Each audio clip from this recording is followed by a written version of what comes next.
back, Motorsport family. You're tuned into another episode of Stripping the Dipping, where we dive behind the scenes of racing's most fascinating minds. And today, we are heading straight into the heart of the MotoGP and Formula One paddocks. Our guest this episode has one of the coolest jobs in the world of motorsports, navigating the high speed chaos and calm of the race day as an international event personnel pro.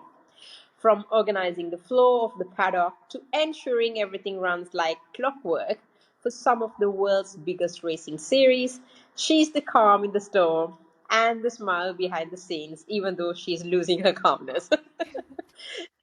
She's been in the thick of it, from the thrills of MotoGP weekends to the elite spectacle of Formula One. Her insight into what really happens behind those hospitality doors is something fans rarely get to hear. So sit tight, charge your energy drinks, and let's welcome the woman who brings elegance, organization, and adrenaline to every track she sets foot on, Inés Yofre. Welcome to the show.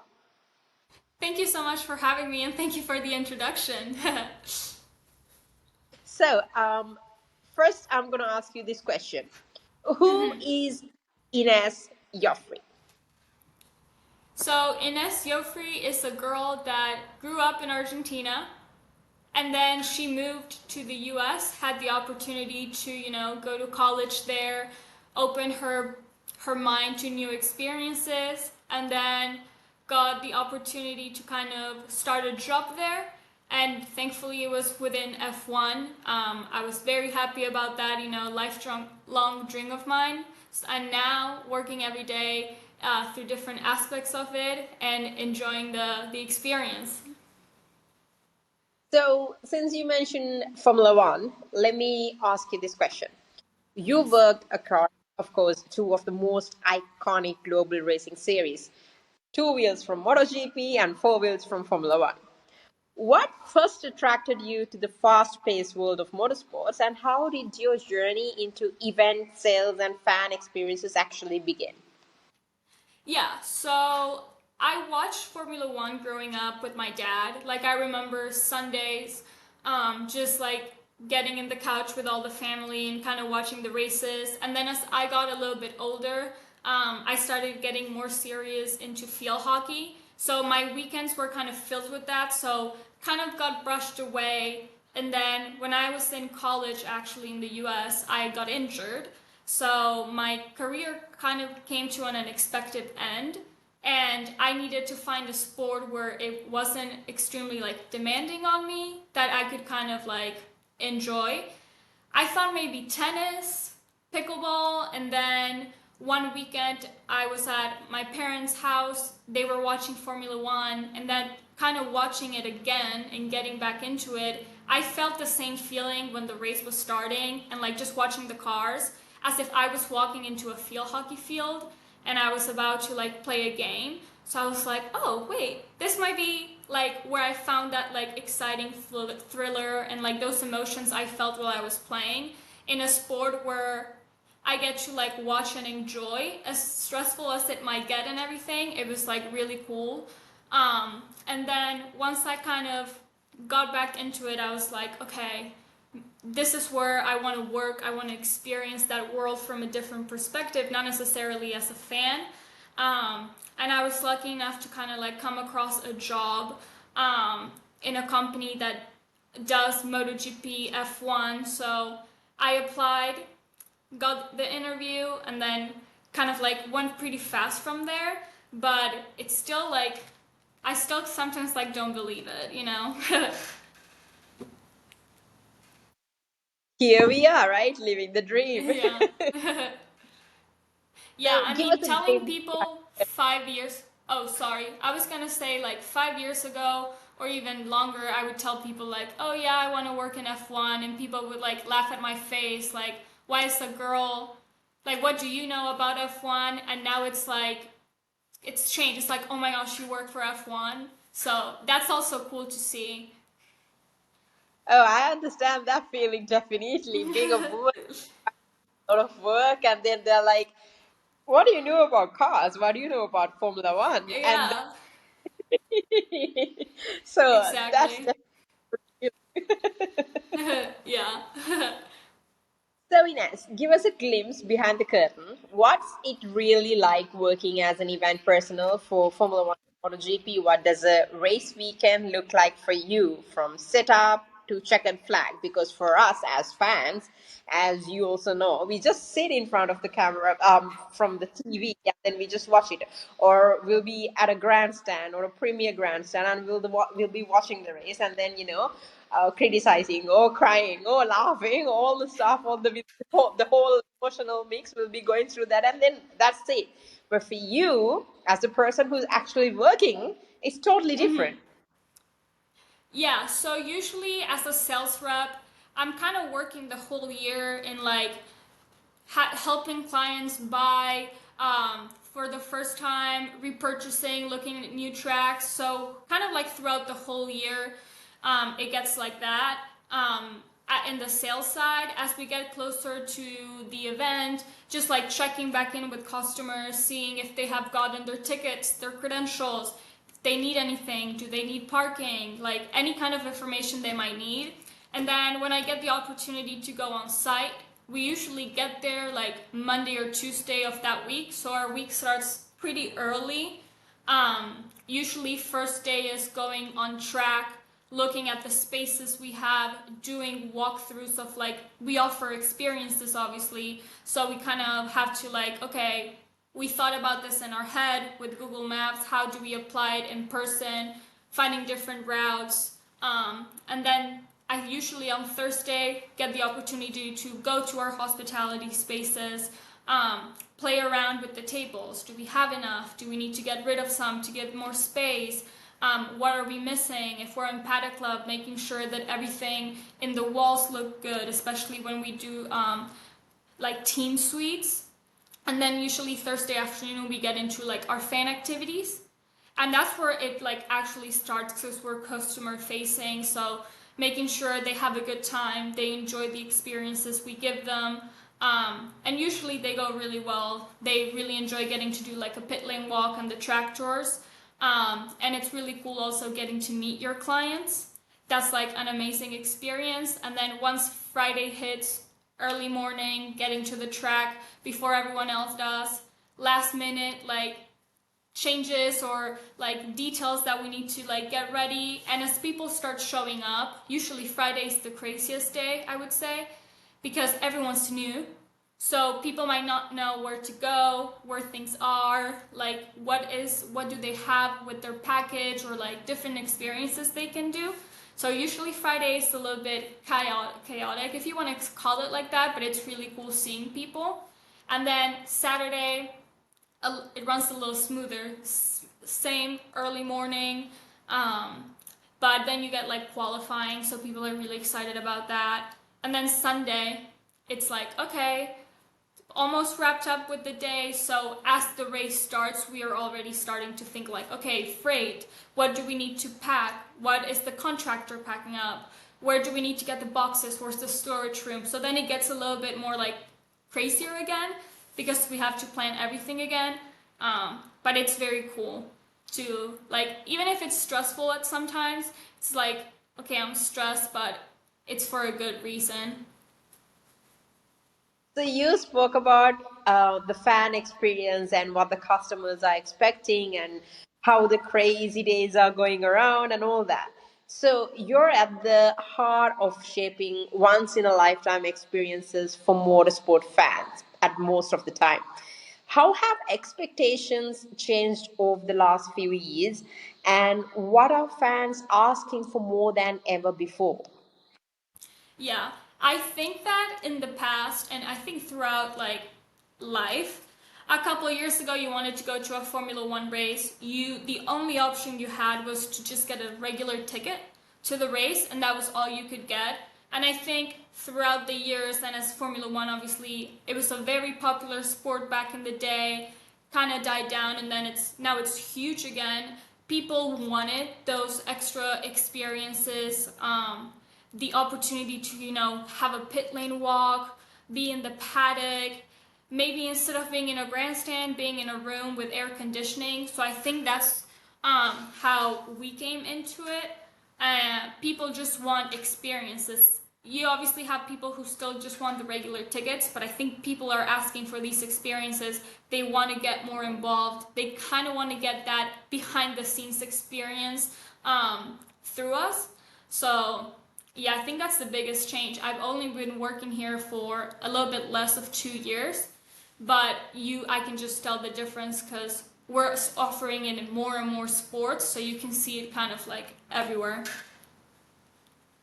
So, motorsports, when it comes to the major series, it's Formula One and MotoGP. So, there are so many fan cultures behind both of the series. Having been part of both paddocks, how would you compare the fan culture between MotoGP and Formula One? Are there any striking differences in how fans engage or what they prioritize? Yeah, I would say biggest difference between the two is gonna be that now with Formula One, you might have a lot of famous people coming in, people getting invited into the spaces. You obviously still have some fans, but a lot of the people just kind of like want to go there, get the pit lane walk, get some pictures, try to be in the paddock and kind of like get out. They might not know who the drivers are, and that's okay because we obviously want new people coming into the sport. But I think that now it's getting like a lot of brands doing sponsorships and stuff, so you maybe are getting less fans in those spaces. While in MotoGP, one of the experiences we offer was a garage tour, and I got to go in with the group. And the questions the MotoGP fans were asking were so technical that it was crazy to see how huge fans they were. Moto 3, Moto 2 was racing. Everyone was gone from the suite. Everyone was watching every single race. No one came back into the suite at any single point. Always asking questions of, oh, do you know this? Like, always trying to get more information within the sport versus in Formula One, where you might see people just like not show up on Friday or not watch any other races, sitting down during the race. So I think MotoGP has like really very very passionate, and I think it's just in more quantities than Formula One maybe right now. No, there's huge fans with lots of knowledge, but I feel like you see them less often now. I mean, these days, that's exactly the problem that we have as well, because we would love to have some real passionate fans who are actually understanding what is going on and then question about those things rather than actually asking who's the celeb who's going to come here and sing and all that. But unfortunately, it has turning into a huge showbiz trend, which Formula One is going through. So, for majority of the sport fans who are coming from ages ago, like who watches Formula One for more than 7 to 10 years, for them, they are very saddened by the reality right now. But for newcomers, it's just they sometimes have no idea what they're talking about also, so it's always there's something, right? But it's interesting Yeah. how MotoGP fans are like. That's actually basically the dream fan set that the F1 fans are actually wishing for right now. So Yeah, and you're so on TikTok, and my TikTok is filled with Formula One influencers, and like they are out here trying to like buy tickets or get invited by brands, but you truly can see that they're huge fans. And then you randomly get a video being like, "Hey guys, I got invited to the Formula One game," and you're like, "Game? Like it's a race, like it's not a game." So you're kind of like, what's happening? So hopefully we'll see more like brands maybe tapping into those like Formula One influencers, small or big, because I feel like that will give everyone like a lot of opportunities and hopefully help the sport grow more. absolutely. Recently, we just started a series in our TikTok page to build up the awareness of the sport Formula One. So we started teaching everybody in both Sinhalese, which is my mother language, and in English about the basics of Formula One, to the technical parts, to everything in and about Formula One and what's happening with the rules and regulations and everything, so that people understand. And couple of comments among all the comments that we received, couple of comments were one particular comment was there saying that all this time I started watching Formula One and I thought it's so stupid that they can't even overtake one car. But now you guys are explaining the whole thing and I understand how hard it is. So I think building awareness is really more important than anything right now so that people actually understand how it is done and why it is done and how hard it is actually to do this. So absolutely. So whether Yeah. it was the case of Miami or the passion at a MotoGP round, what's the most unforgettable moment you've experienced on the job? Yeah. I think for me, the one moment that I'll truly never forget was Miami last year. It was the first time I was going on site, my first Formula race, like in person, and just kind of like getting to the track and like walking around and like being able to walk through the track and seeing it in person. I was like a little kid at a candy store. I was like, oh my goodness, this is crazy. Seeing the cars on track for the first time, like hearing that sound in person and being like, oh my god. Getting to walk in the paddock too. Just like Miami has a very specific paddock as well, because you have the paddock inside the stadium and it kind of connects to the Paddock Club building. So getting to walk through there and being like, and seeing like the drivers, the team principals, like the team members, and just being like, I think at that moment was like, I made it. So I think this that really resonates with me of like just getting to be there in person for the first time, and in a way helping me understand how it all works too. So yeah, it was crazy. I took so many pictures. It was very cool. Well, Ines, let me tell you this. You made it. Yeah, I mean, I So, would also say every time I like get to meet a client in person as well, that's also very good because you usually just talk on the phone with them or via email. So when you finally meet them in person and instead of just being like hi, they give you a huge hug and they thank you for everything. That's also like those are more like specific and they happen more often, but I love that from the job too. I mean, that's a job well done and the satisfaction that you get saying that, okay, you know what? I've done my part and it's been done really nicely. That's like an Yeah, achievement for you. for So, sure. of Miami and the whole chaotic F1 calendar and the worksheets and the task, race weekends can be logically intense and emotionally charged. How do you and your team manage pressure and ensure everything runs smoothly for high end clients and fans alike? Yeah. So obviously, I'm in the sales part of this, but we have an amazing operations team and logistics team that have been doing this for a couple of years now. So it's we do pretty it's pretty similar like for every race week. Obviously, you have some races that are slightly different, like Monaco, for example. But amazing team that kind of like organizes everything for us. So we usually have a couple of pre race meetings of kind of like, okay, these are the spaces we have, this is what you'll be doing. Just kind of give you all the information, putting it all in one place. They're just like very open too, so any questions you might have, you can go in there. So they make it very easy. So by the time you like arrive on track or at the hotel, like you know what your weekend pretty much is gonna look like. So that makes it easier. Obviously, there's like so much freight that we need to carry around. We have contractors that help us do that too.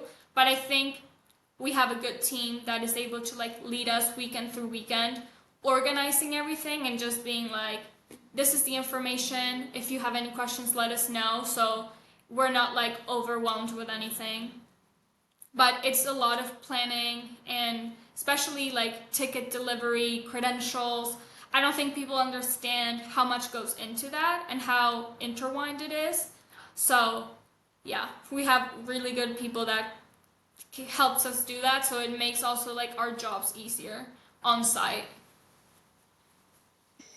So, as you've been talking about the job experience and the work, all that the work that you do, as a young woman working on the front lines of elite motorsport events, what has your experience been like navigating this space? Have you seen encouraging shifts in diversity and inclusion? Yeah, I think that obviously when you look at the sport, um, what F1 Academy has done, I think that all goes like obviously all women, but Susie Wolf has been doing an amazing job at forcing that inclusion. Obviously, that's more on the racing part, but seeing the support from Toto, he's huge in the sport as well. So, seeing more women being represented within the sport, it's awesome. And I think that slowly the doors are opening. Obviously, still a male dominated field, but I will say that being in the paddock and walking around, you see a lot of women out there and people that are doing amazing things within the sport. So I think still probably hard, especially maybe in the mechanic side or the engineers. But I think slowly but surely these doors are starting to open for people. Females in motorsports, I got to chat slightly with the founder of that, Elena, and she's doing amazing things. So I think we're slowly finding our mark in there. Um, like always, we still have a long way to go, I would say. Hopefully, in a couple of years, we might get to see like a female Formula One driver. Who knows? But I would say that even being walking around the paddock, people have been extremely nice to me and opening. You get to talk to them. I got to go down to the Haas garage in Miami and like just like talking to me like I was one of them, you know. So it's good to see that for sure. So, your bilingual background and international outlook must be a huge asset. How has that helped you connect with global fans and elevate the event experience? Yeah, so to begin with, I got my job because I was able to speak Spanish. They were like specifically looking just for someone that spoke the language. And I do mostly Spanish sales, so it's really nice getting to talk to people. A lot of them are Argentinian like me, so you kind of understand more their background. Cultures are different as well, so people might get anxious a little bit sooner of like not getting their tickets or the credentials, or their credit cards might not go through because like the currency. So I think because I experienced that being from another country, I can kind of relate to them to that. And I think just having someone that speaks their language is huge because a lot of them might not really speak English or understand it. So they're like, oh, thank God, like someone speaks Spanish. So I think it just helps connect. In Mexico, for example, not a lot of people spoke English. So there were two of us that spoke Spanish. So we kind of like needed to help all around, which I'm obviously very happy to do because I see it as a strength, right? You speak another language, you can talk to more people and kind of like offering what I have to help. But I think it has, in a way, given me an advantage, if you want to say it, to get the job. And then for specific races, I know that I'll be going to F1 Mexico pretty much every year because they need someone that speaks Spanish.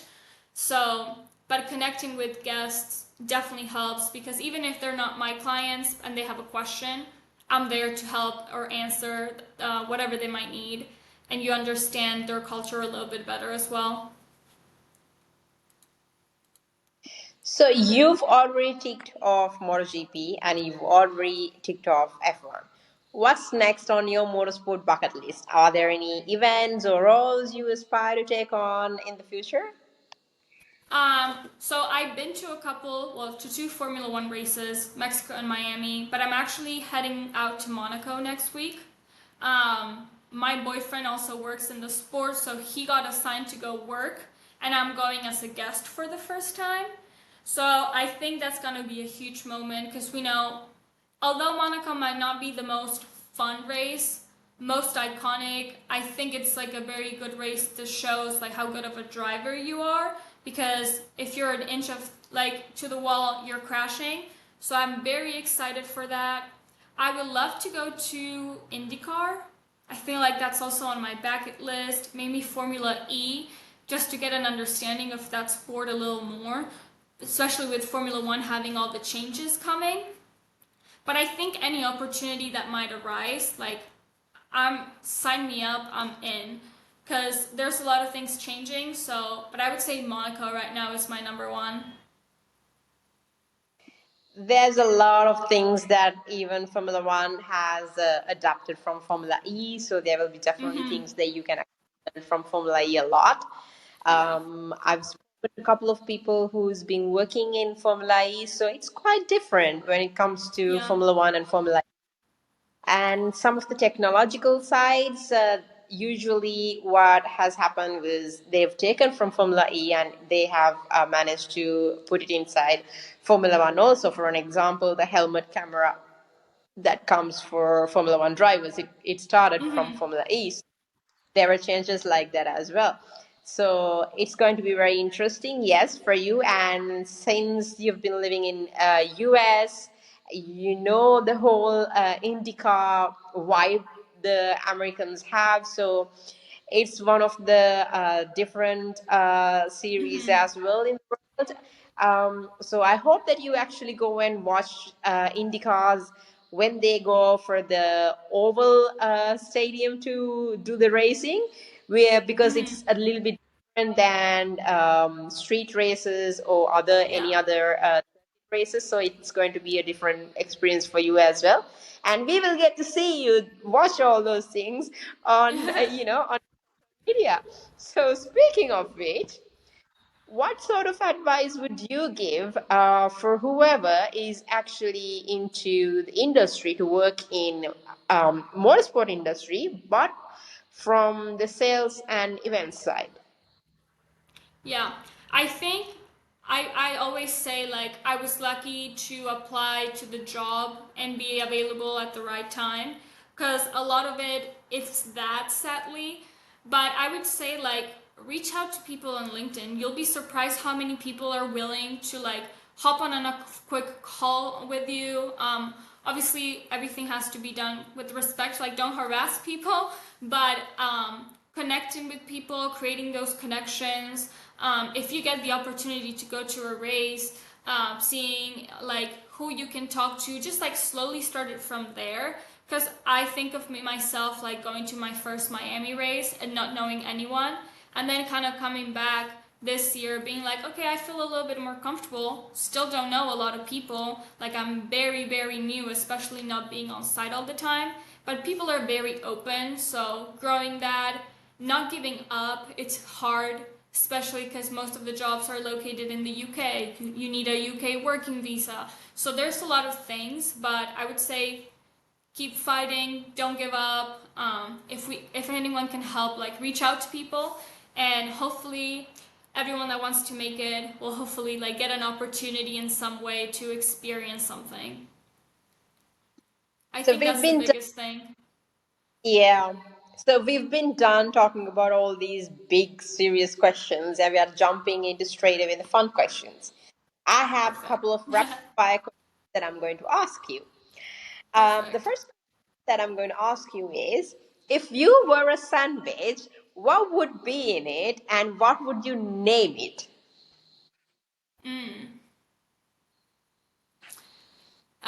That's a very good question.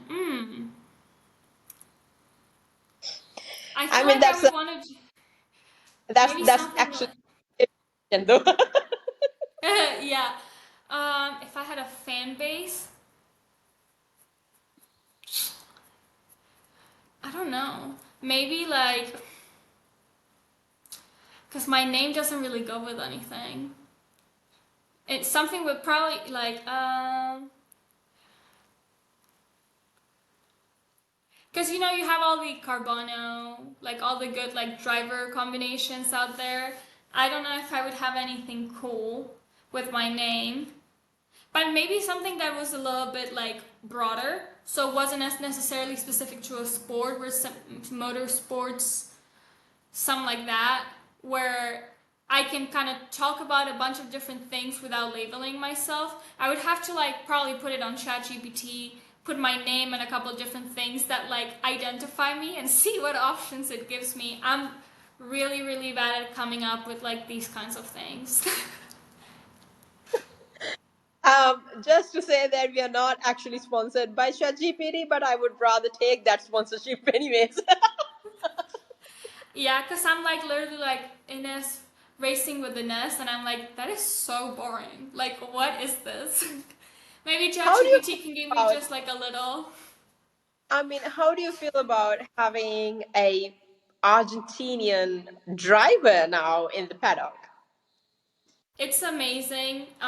It's really helped the sport kind of like revive here in Argentina. If you're driving down the street, you'll see like billboards and everything around. So I think it's really good because it also opens the door to potentially hosting a race here, even if it's in a couple years. So it's really exciting. I hope he can do well and hopefully stay in for the rest of the season for sure. That's like all we can hope for. I mean, whenever I see him, all I can see is the resemblance of Senna. Like Yeah. that face, it's oh my good God, how is that even possible? It's crazy. Like, you see the pictures, and maybe if you're just looking at him on a single picture, you're like, oh, maybe. But when they put them side to side, you're like, oh my goodness, this is crazy. So, yeah. I mean, hopefully that's he can channel his inner Senna and like kill it in these races and just like do an amazing job. Um, just for him and also for the sport. Like, we are very lucky as Argentinians to have other like huge sports stars. It'll be really cool to be able to, and I think also for South America, we obviously have Gabriel from Brazil, but it also gives us a voice in a way, especially since Checo's gone. So I hope he can do good things for us. So let me ask you a legendary question. Do you like pizza? Pizza? I do. Do you like pineapple on pizza? I do not. No. No, no, no. No. I I I like I barely like pineapple by itself, so if I put it on a pizza, no. No thanks. I will support the people that like it. I'm not like a huge hater, but like I won't be eating it. Okay, the third question that I'm going to ask you. MotoGP paddock or F1 paddock? Where's the better party? I'm gonna say Formula One. Just Okay. because, yeah, I think that people are like more ready for that. So usually after the event, there's like lots more parties out there for people to go to for sure. Yeah, it's like yeah, the difference really big. People when they go to a Formula One, especially Miami, for example, like you have so many activations throughout the whole place that maybe MotoGP still doesn't have. But I think I would say Formula One, and maybe I'm a little biased because between the two, I still enjoy Formula One more. So I'm like kind of putting myself and I'm like, oh, what would I want to do? You know, if I had to pick between the two one weekend, I think I would go with Formula One. Okay. Question number 4. Would you rather be stuck in a MotoGP garage during a downpour or in the F1 hospitality suite with no Wi Fi?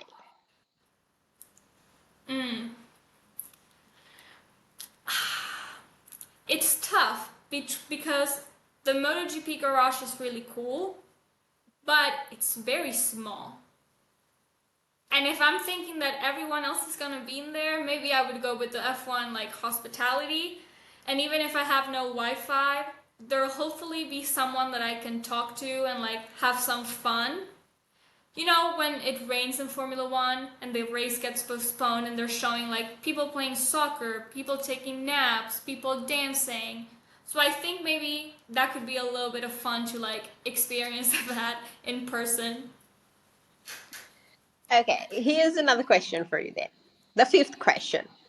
Your ringtone has to be a driver or rider team radio for a week. Whose are you picking? For an example, we have legendary Kimi Raikkonen's "Leave Me Alone, I Know What I'm Doing," or something spicier like, recently we heard Charles Leclerc saying, "Yeah, must be the water." So, you know, Oh yeah. what would you? I think I would maybe do like Lando singing like "It's Friday, yay," or like one or Carlos singing "Smooth Operator." But I think it was really fun too when Carlos and Charles were kind of like fighting and they were like giving orders to Carlos and Charles kind of threw the maybe try in Spanish. And because I think Spanish, I think that would be kind of funny too. Or you have a couple like when Toto was calling like Michael, and it's like, Michael, that's not right. Like, I think any of the funny, iconic ones would be really cool. But I think a song, one of the drivers singing, it's funny. I mean, I would choose. Well, let's have some tea during that or something like that. Oh, What yes. Louis? That Miami chat was so funny. Like, I was like in the suite and everyone was watching the race, and I have a group chat with a couple of friends, and we were just like, there's no way they're saying this. Like, let's have some tea while you're at it. That was an interesting, like, conversation because Lewis and Charles obviously can't communicate. It's to the mechanics, so it's just so funny. Like watching it, I can't imagine the stress at the moment, but as fans, it gives us a good laugh for sure. I mean, we are there for the laugh for all day, every day. Yeah, exactly. So, if you could swap lives with any racing legend for a day, who would it be and why? Ooh, this is a good question. I think I would do Lewis because he's been at the sport for so long and he's always doing cool things. So I know a couple of years back, I think he rode like Mark Marquez's bike. So kind of having him be him during the day or when they got on the like Top Gun um, airplanes, like a cool day like that where I can truly get to see that or just like experience being in a car.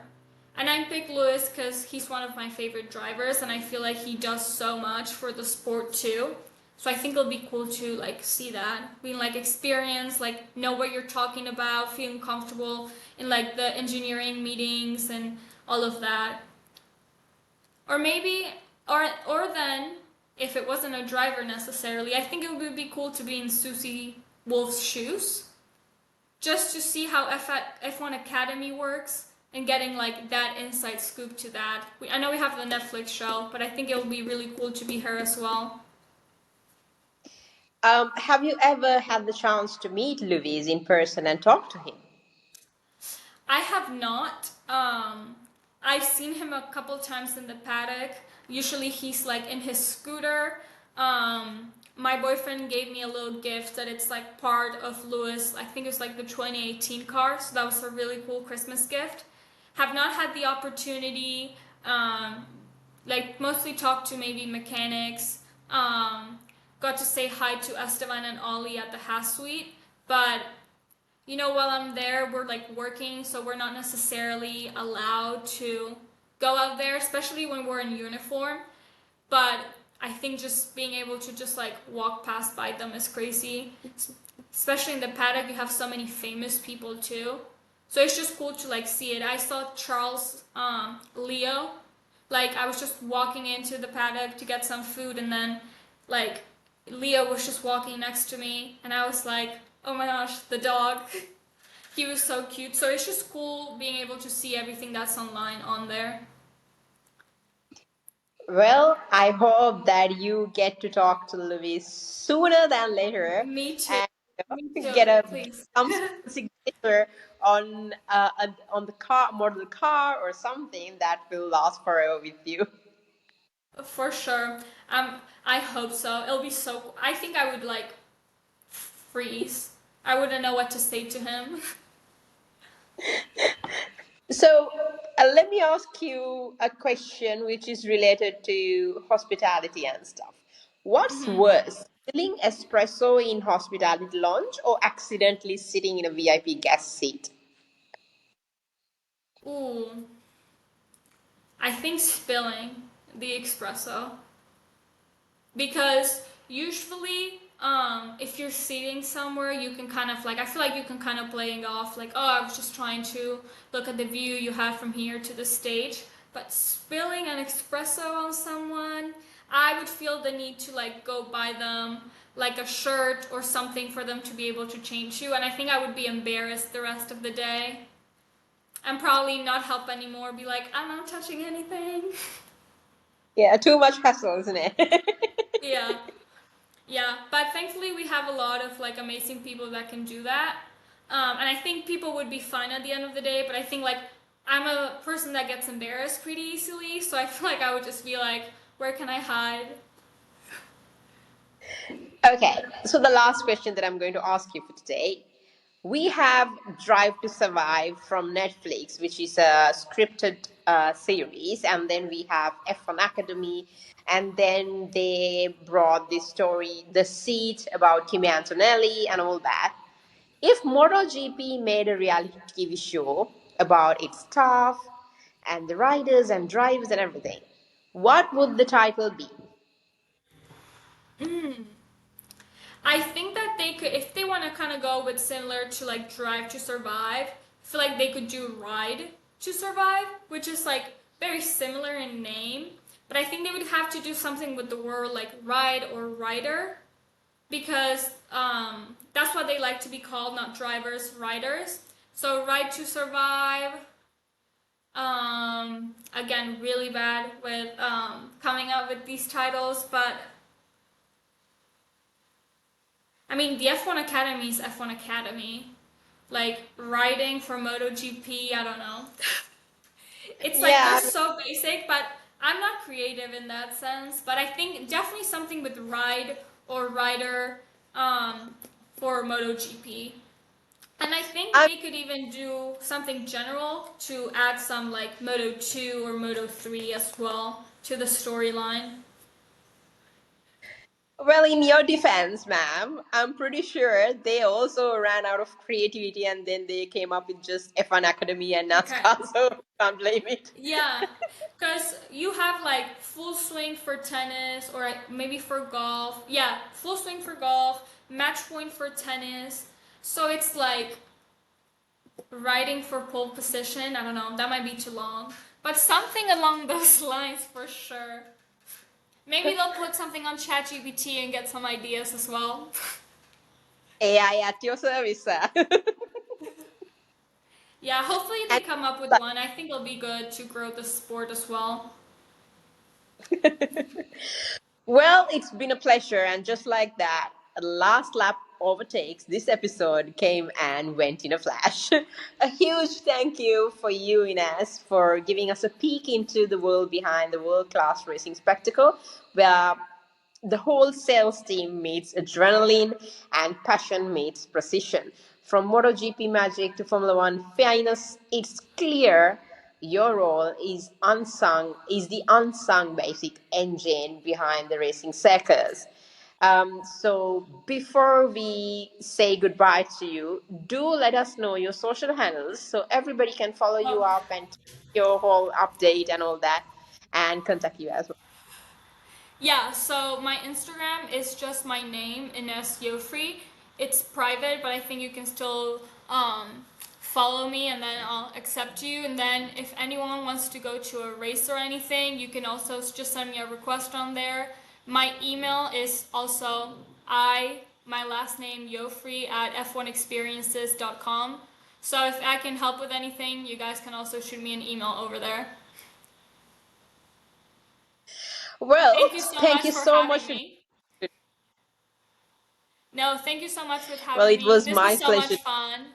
Always wanted to do a podcast, so glad this was my first one. There will be many for you in the coming future, definitely. So thank you so much I hope for so. coming and joining. No, of course, thank you so So, to much. To our listeners, if you ever thought race weekends just happen by luck, think again, because professionals like Inez keep the wheels turning literally and figuratively. Don't forget to follow us and rate us and share this episode if you enjoyed the ride. Until next time, keep it fast, keep it fun, and always keep it stripped so everybody can see the actual truth about it. Thank you so much for joining us today, and we will see you next week.